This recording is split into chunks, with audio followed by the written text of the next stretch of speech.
Welcome to Billy's Big Dig. As Bob said, I'm Nina O'Hare and I work for the Archive and Archaeology Service.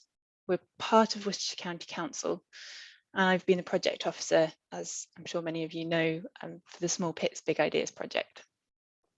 I'm going to start the talk with a quick overview of the project, as I know some of you here know kind of a bit less about it. And then I'm going to go through the test pits individually before looking at the overall picture and the questions that we've been able to answer.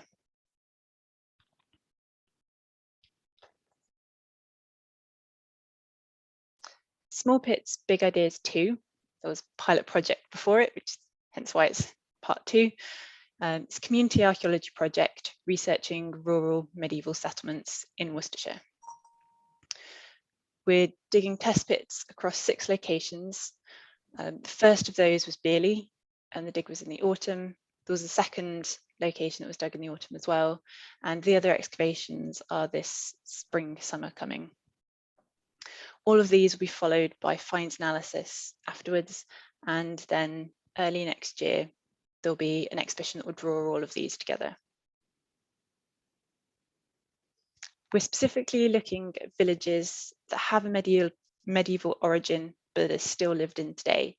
So that's the main focus of this project. These have typically been ignored by archaeologists in the past, as they're much harder to investigate than a deserted village, where there's no houses on top of the site, and you can just dig a really big area and find out what was going on in the past. Villages that are still lived in are a little bit harder because you can't dig a really large hole in them. But as someone pointed out, just looking at the deserted medieval villages might have a bit of a flaw in it, because they might not have the same stories to tell us as the villages that have stuck around and are still lived in today. It's generally thought that in England, villages start to form in the early medieval period, so in the 10th to kind of 12th centuries. But what we want to know is, how old are they really in Worcestershire? When are our earliest villages? Are they different to elsewhere? Or are there lots of similarities we see to other areas? We also want to know what happened after the Black Death, which was in the 1340s. A large chunk of the population, it's argued about quite how many, but a large chunk of the population died from the plague then, and it had a really, really big impact on the country as a whole. And in some areas of the country, we see that had a big change on rural villages. But was that the case in Worcestershire or not? As I've already said, because the villages are still lived in, we can't have a really big trench that we open up, which is what you can do in a deserted village. What we can do, though, is to dig small test pits, so just a metre by a metre square, in gardens. And back gardens are actually the place we really want to be looking anyway, because what we want, what archaeologists often look for, is the rubbish that people have thrown away. In the past, no one came around and collected your bins kind of each week. So people tended to throw it out the back of the house, and therefore it's kind of there for us to find today. The amount of pottery we find in a test pit gives us a reasonably good idea of how near we are to houses in the past and at what time they were there, depending on the kind of age of that pottery. If you then have lots of test pits, you can see not just that kind of one location, but you can start to see how that settlement has changed over time. And then if we take another step back and look at a kind of even broader picture, and you have lots of villages that you do this in across a whole region, you start to get a kind of even broader picture of what was going on. Lots of test pits have been excavated in East Anglia, and the story of the villages there is now fairly well understood. And particularly the Black Death has been shown to have quite a big impact on what was going on. That's kind of revealed a lot of information, but what we want to know is, that's over in East Anglia. What was happening in the West Midlands and in Worcestershire? Have we got a similar story, or is it different? Not going to run through a really extensive history of Beoley, so there is a lot being left out of this, but I just want to highlight 3 key bits of information about what's already known about Beoley's earliest history. Probably should also point out at this point that Beoley is a very large parish, so it covers quite a sizable area. The bit we've been looking at is the kind of village that is often kind of locally referred to as Beoley Village. On Holt Ends, it's usually marked on maps. It's usually marked as Holt End. So that's the bit of Beoley we've been concentrating on for this project. So the first key bit of information that we already know is that there definitely was a medieval settlement somewhere in Beoley. It's recorded in the Domesday Survey, which the Normans carried out after they'd successfully taken over England. They wanted to know everything they owned, and helpfully for us, they recorded that at that time it was undertaken in 1086 AD, that there was a small settlement in Beoley. Second key bit of information is that the church in Beoley is medieval. Parts of St Leonard's Church are 12th century, and medieval churches are usually built next to a village rather than on their own. So curiously, kind of St Leonard's is on its own today. Why is that the case? And the third bit of information is that Beoley did have a medieval manor, but we're not quite sure where it is. There's been 3 sites suggested for its location. The first is a site called the Mount, which is just south of the church, and it's that area highlighted in red. Second is now Moss Lane Close, and again, kind of earthworks of this moat survive. And the third is just off the top of that map, but is under Beoley Hall. So all of this begs the question, where was the medieval village? And does the present village, the bit that's called Holt End, does that predate any of its 16th and 17th century buildings, the timber frame buildings that are still standing in it today? Is it earlier than that or not? Right, so moving on to the excavation itself, we had a big dig weekend in October 2021 when 13 test pits were excavated.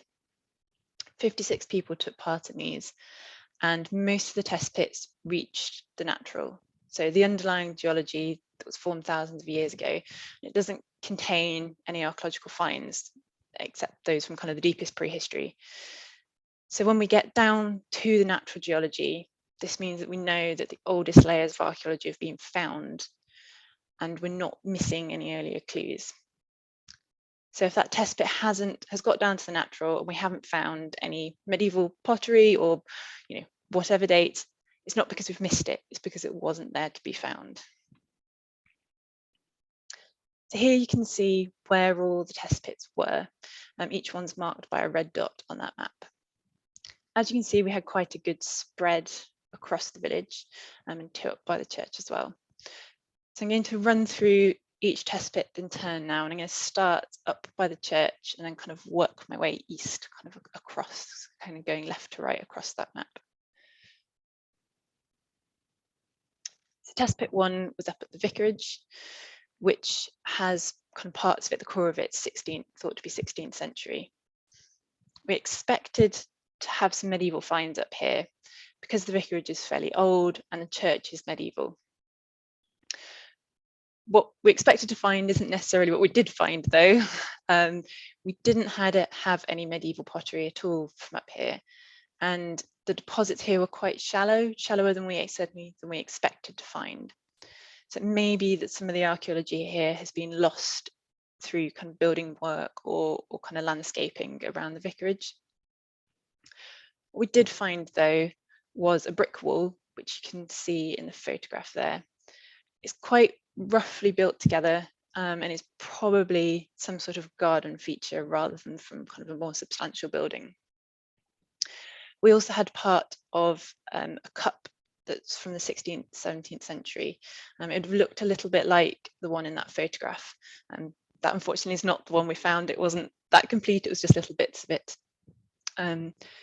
Interestingly, that kind of fits broadly with the dates when the Vicarage is kind of, the current building is known to have kind of been started. So it's starting to look like that house is the earliest one on that plot, and that it doesn't kind of sit on top of an older building.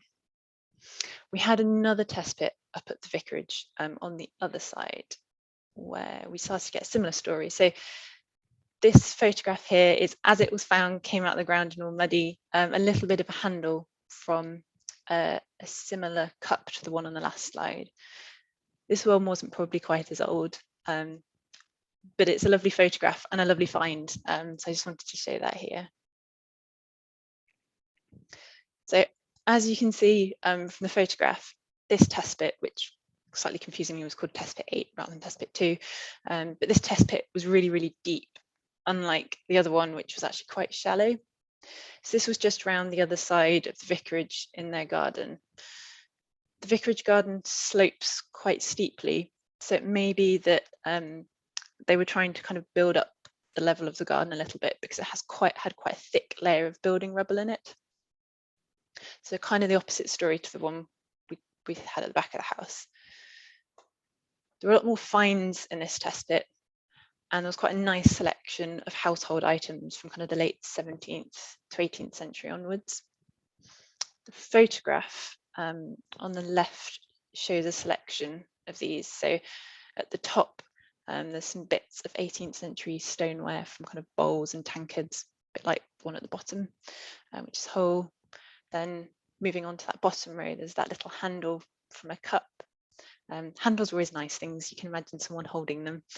And then there's a coin, which is from 1910, and a little very tiny doll's head, which is a lovely reminder that although these objects kind of together tell us a bigger picture, they each have their own story.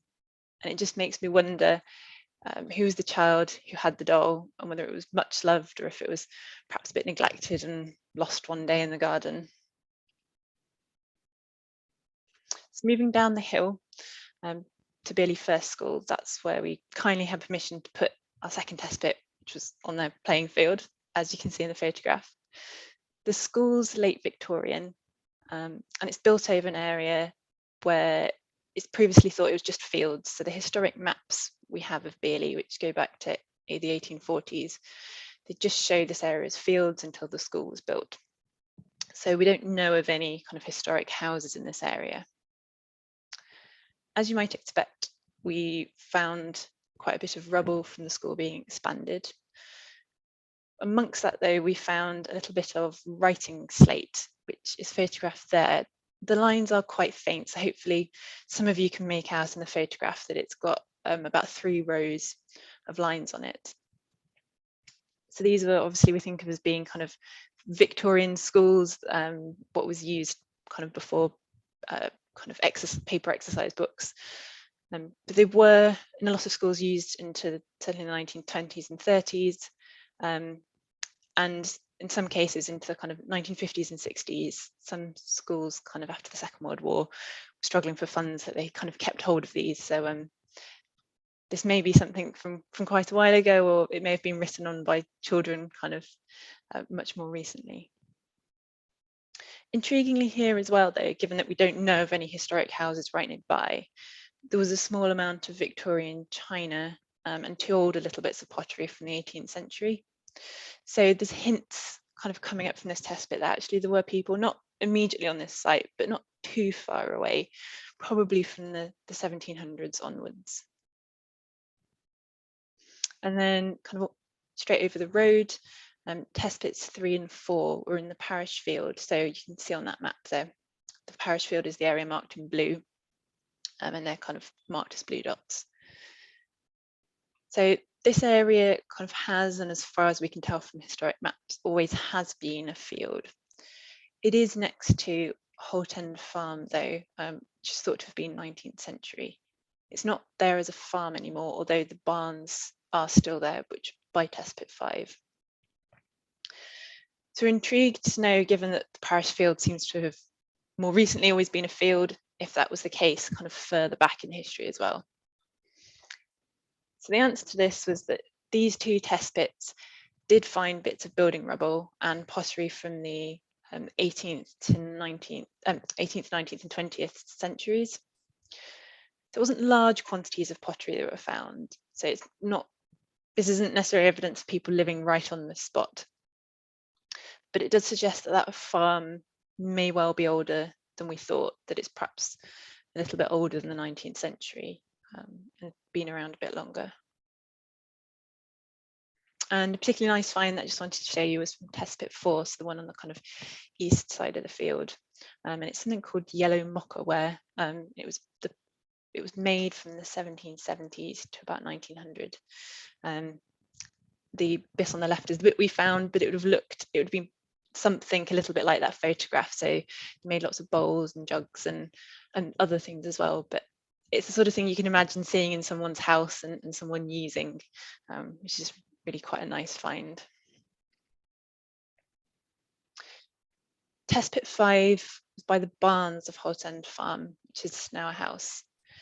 I've included this photograph here just to remind everyone how awful the weather was on the first day and how amazing the dedication and enthusiasm of everyone who took part on the dig team showed. It really was quite amazing that you all came back on the second day, given that it was quite grim weather. Test Pit 5, just the one here, we unfortunately hit a dump of kind of building rubble from renovations kind of more recently to the house. So we weren't able to get to the bottom of the archaeological sequence here because that just went a little bit too deep. However, there were 19th and 20th century pottery mixed in with it. So it seems that when the rubble went in the ground, it kind of churned up the ground and actually bits of whatever was there before has got mixed in with it. So it is possible that the barns are built over a much earlier building that we just didn't see any signs of. But given that there are a few kind of Victorian finds and the finds we had in Test Pits 3 and 4, it's likely that this kind of whole area was farmland until the 18th and the 19th centuries when the farm was kind of built in that area. So we're going to move on now towards the centre of what the kind of village today. Here there was a lot of historic household waste, all the things people have thrown out in the past, which is exactly what we've been looking for. There was kind of quite a mix of pottery, but among that we also had a little bit of animal bone and bits of clay pipes. At the bottom of all of this in the test pit, though, there came out 3 little bits of medieval pottery. They don't look like much, they're quite little, and they might not look like something special. But things aren't always as they seem, and these are definitely a good example of that. So we had one bit of a cooking pot and the other 2, which are photographed on the slide there, from jugs. So the one on the left hand side, they're both, I should have said 13th to kind of 14th century, and the one on that bottom left, you might just be able to make out it's got a thin sort of yellowy stripe going across it. That was kind of a decoration on the pot, and it's a style that was kind of tells us that it was made in Worcester. And the Worcester potters liked decorating the jugs kind of with these lines, and it's thought that they were trying to copy the stitching that you get on leather containers, which kind of seems a bizarre thing to us now, but that's what it's thought they were trying to copy. The bit on the right hand side is of the same date, but comes from somewhere very different. And this one is the top of the jug, so there's a photograph of it from the front and then from the side, so you can see that it's flat on the top and bulges out a little bit at the kind of rim of the jug. That one would also have been decorated. It looked a bit like the photograph of the whole one in the middle there, and that's a style that was made in Buckinghamshire and sold at markets across Oxfordshire and Worcestershire and Warwickshire, so it was kind of sold quite widely.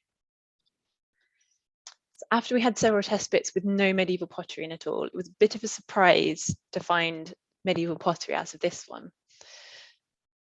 The sherds of pottery are really quite small, so it doesn't necessarily mean just because we found them on this site that there was a medieval house here. There probably was a dwelling nearby, but there was also an old trackway that runs next to the mariners. So they could have kind of come from a little bit further afield and ended up on this site. After the 13th, 14th century, which is when those two jugs are from, there's then a bit of a gap until the 17th century. And then from that date onwards, there's quite a few more finds. So things like that yellow and brown stripy big bowl in the top, we found bits of things like that, and kind of quite a lot of finds then in the 1800s and kind of onwards. The mariner's house, which stands today, is thought to kind of be built in the early 1800s, but it's either older than it's kind of thought to be, or it is on the site of an earlier house. I think given the amount of pottery that's been found there, there's kind of been people kind of clearing things out of their house for quite a bit longer than that. So continuing with the surprises, test pit 7 was at number 3 Brookside, which is not quite just over the road, but not too far away. The houses at Brookside are sort of mid 20th century, and most of the finds we had from this test pit were Victorian or 20th century. However, very surprisingly, we had in the top 10 centimetres this small piece of glass. It might not look like anything too special, but it's a lot older than it looks. It's the base of a glass goblet, and type that's called a pedestal goblet, and it gets its name because the glass at the bottom was folded over on itself, which is the loop you can see in the photograph and on the diagrams. And that's how we've been able to kind of work out what it is, because they only made kind of glasses, and they made jugs and flagons and things in this way for quite a short period of time. They're all made between 1550 and 1650. So this is a lot older than anything else in that test pit, and they're really rare. We excavated a piece from the centre of Worcester a couple of years ago, and I think there's not that many others from Worcestershire. They're really rare to find in towns, and they're even more rare to find in villages. They're something that only really wealthy households would have owned. So the most likely candidate for where this has come from is Beoley Hall, which at that time was owned by the Sheldon family. So that's the most likely place it's come from. But how it's ended up in the top of test pit 7 is quite a big mystery, and I'm sure there's quite an interesting story behind that one.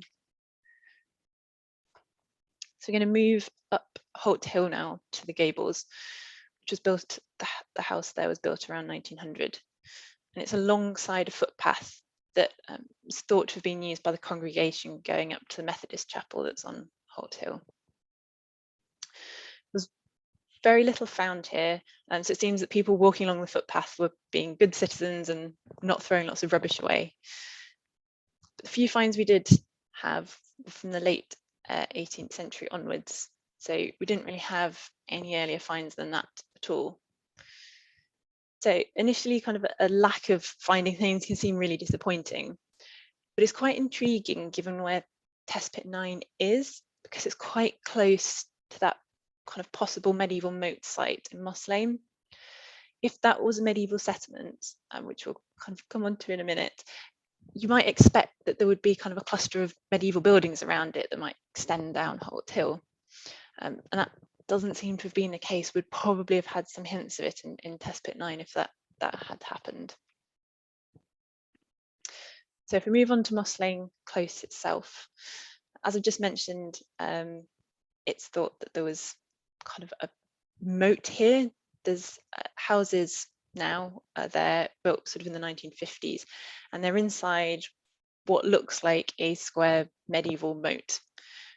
There's never been an archaeological excavation here though, so that's based purely on what it looks like rather than any kind of concrete evidence.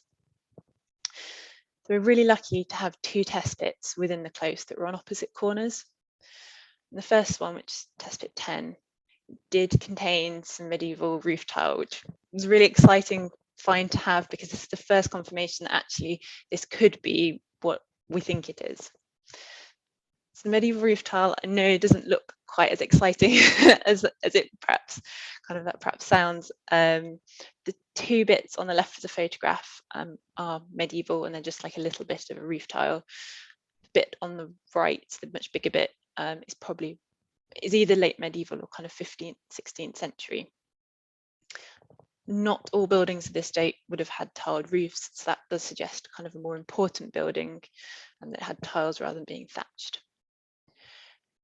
The test pit here had kind of quite a thick layer of kind of construction waste, and it looked like quite a bit of the archaeology was lost when the houses were built, as we only had about 20 centimetres left between that kind of rubble construction layer and the undisturbed geology. So we don't have kind of that much left to kind of look at, but it is starting to look like this is a medieval moat rather than a site from another time period or anything like that. These 2 finds also came out from the very deepest layer in test pit 10. These ones I know look quite grotty and they look fairly unpromising, but they are both curious in their own ways. So the ones on the left are bits of fired clay, and they've got impressions in them of straw, and on the side that's kind of not photographed, it looks like they've been pressed up against a piece of timber. They look like daub from a timber frame building, so the kind of clay that gets squished in between the panels, and they've been burnt. So whether that was burnt once the building had kind of fallen apart and decayed and they were burnt in the ground, or whether the building burnt down, and we can't really say, but that is quite intriguing. The other bit on the right hand side, and I was going to say as well, so just because it's timber framed, obviously that doesn't mean it's definitely a medieval building. You get timber frame buildings later on, but we didn't have any finds here between the medieval period and the modern period, so on balance it perhaps is more likely that this does come from a medieval building.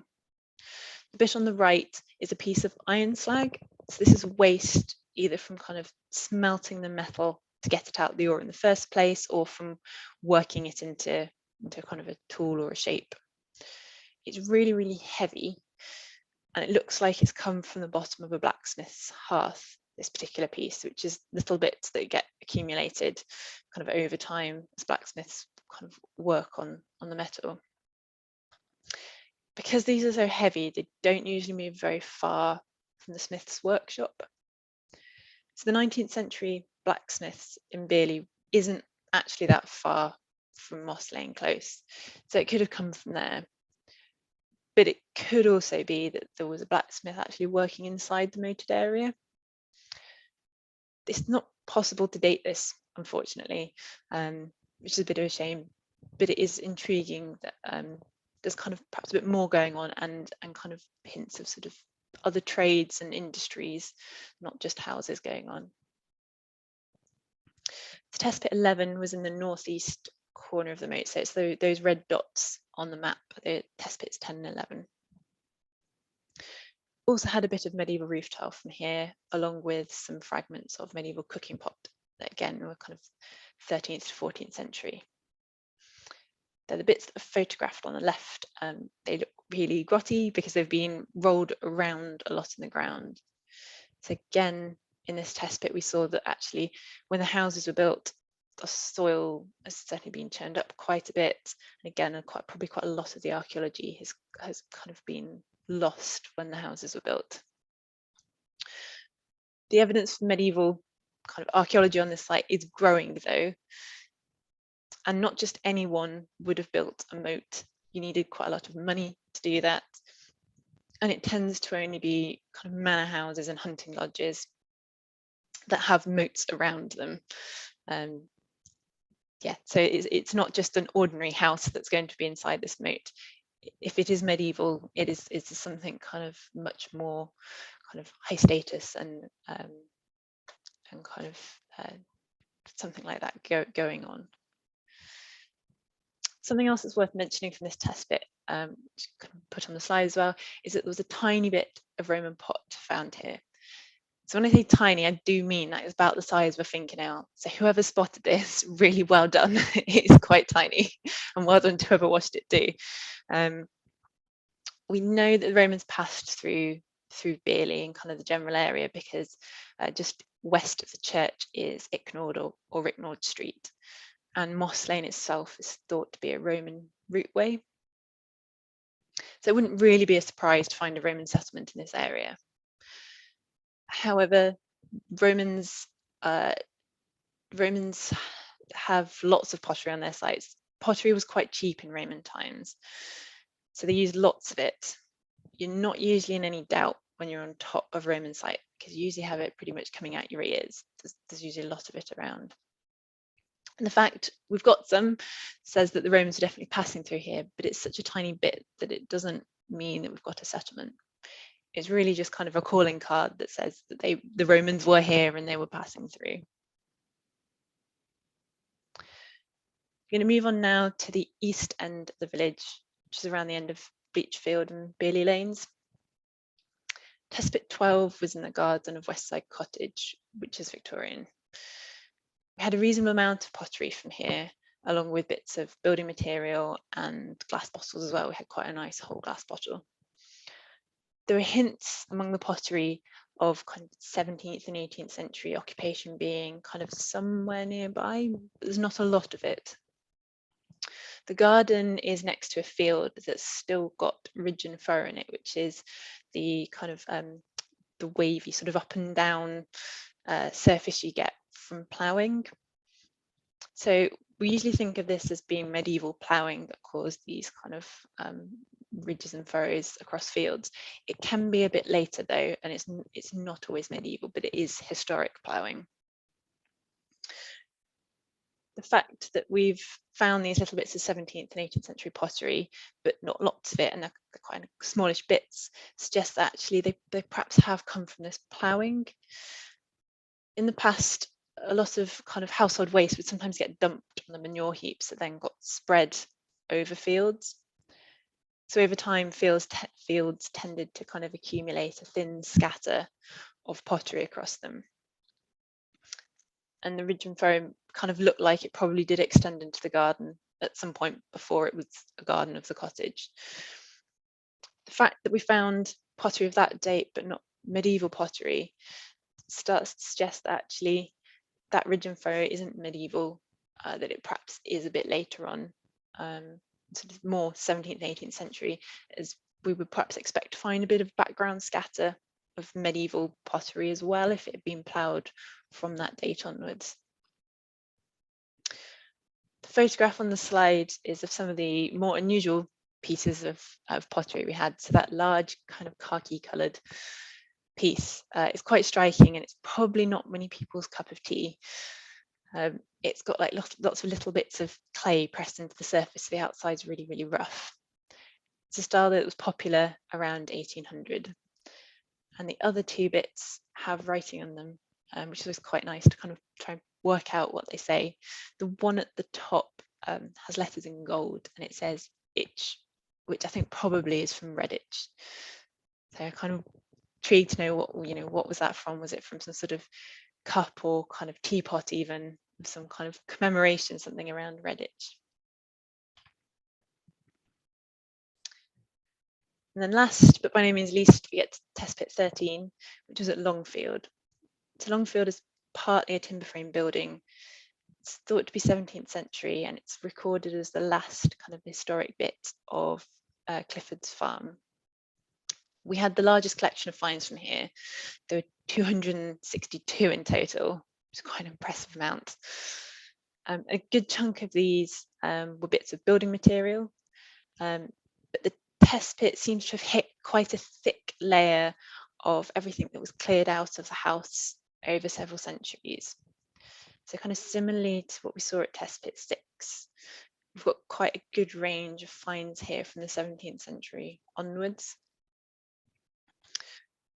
However, we did also have these two earlier bits of pottery which are kind of photographed here. So the photograph on the left, it's of a little bit of pot. It's side on, so you can see kind of the shape of it, the thickness of it, and it's the top of a medieval jug, so it kind of bulges out at the top, and it would have looked a little bit like that photograph there.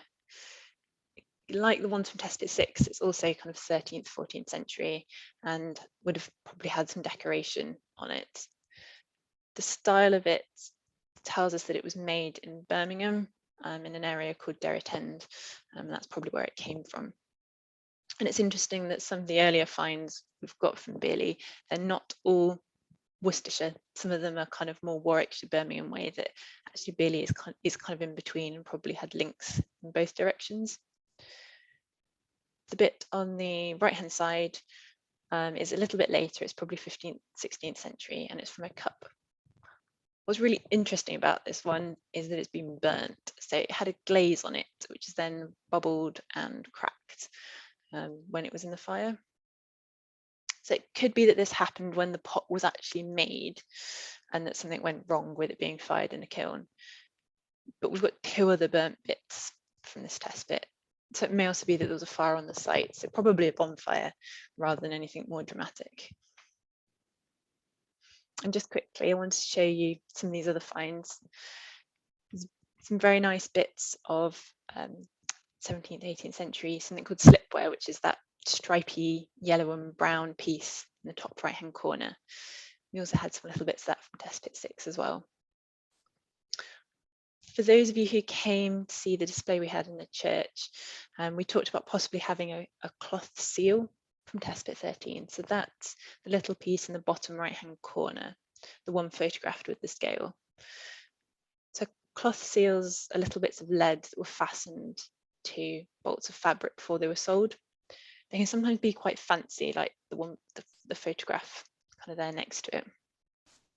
Our specialist had another look at it and they decided that it's not made of lead, so it's not a cloth seal.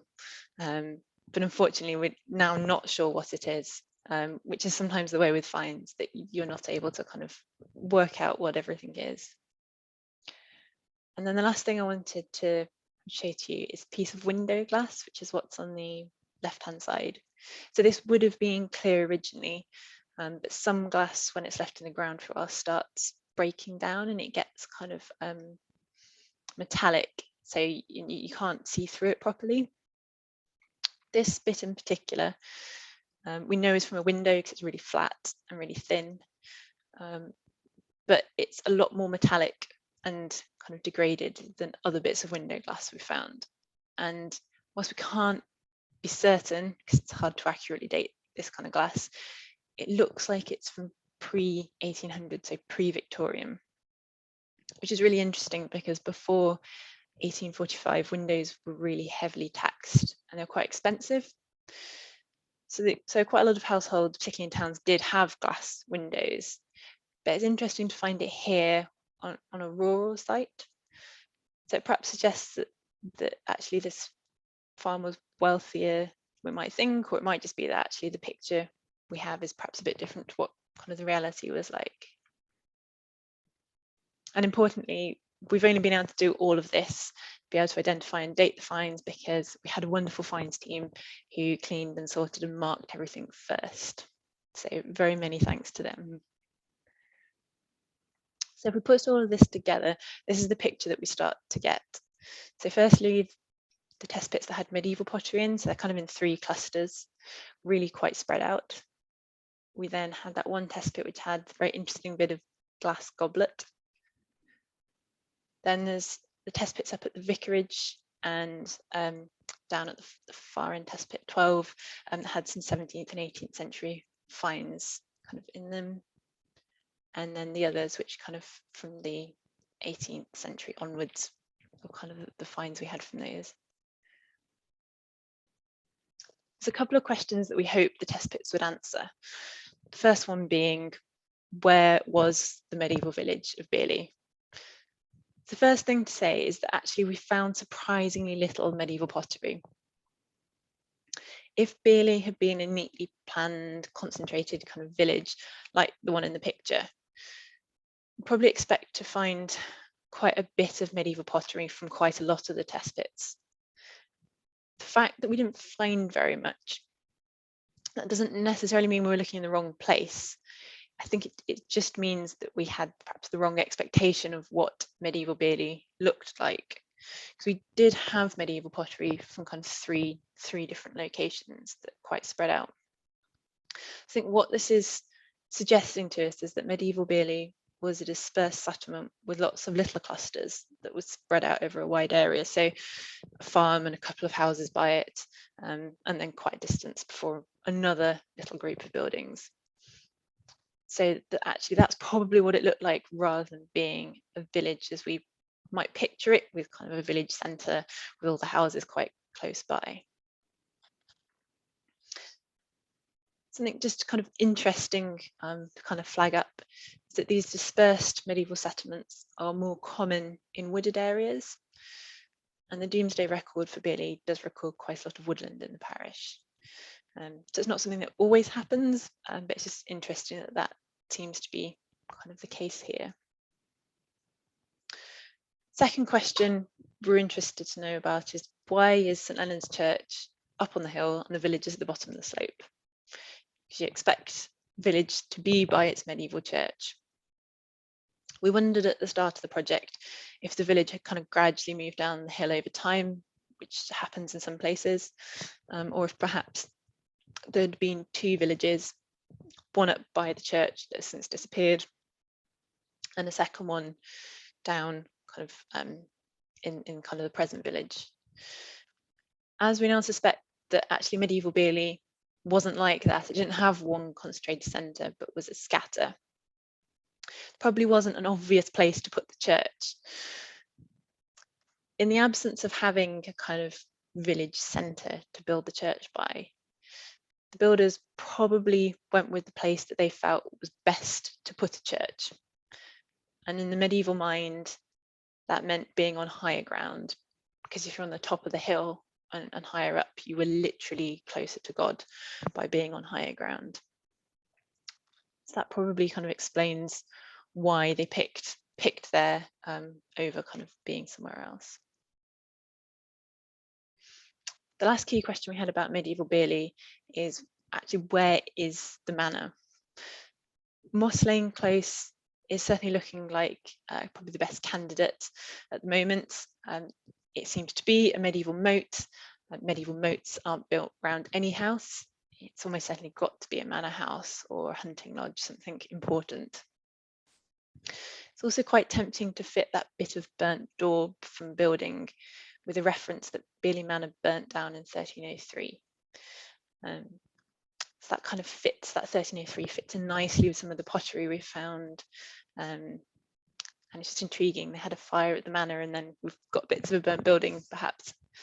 A fire would also give a reason, though, for the owners to move site. So if the manor burnt down, they may have not built in the same place, but gone somewhere else, which might be why we've got several sites that are suggested for Beoley Manor. And so it may be that, you know, the Mount or Beoley Hall was where they went afterwards. The Mount has never been excavated, though. And Beoley Hall, when it was built in the 18th century, if there was a moat there, it's obliterated it, and there doesn't seem to be any trace of it left. So it's hard to kind of say for definite where the manor was at certain times, when we've actually only kind of been able to excavate one of these sites rather than all three. Something I briefly wanted to mention is that a couple of historic writers refer to a castle being in Beoley, which sounds really grand and quite imposing, but it probably means that a defended manor house rather than like a stereotypical castle with turrets. Probably something a little bit like Stokesay Castle in Shropshire, which was built in the 13th century, and it's that photograph in the bottom of the slide. It's called a castle, but it was really a manor house. So if there was a castle in Beoley, it was probably a little bit like Stokesay. So it's interesting to wonder whether perhaps the Moss Lane site, if it, the moat, perhaps it had something a little bit like that on it, or smaller version. It's definitely more to be discovered, but it is starting to look like at least Moss Lane Close had something important going on there. So given all of this, when did the present village actually start to look like the village it does today? So it wasn't in the medieval period. probably is around 17th century, so some point in the 1600s.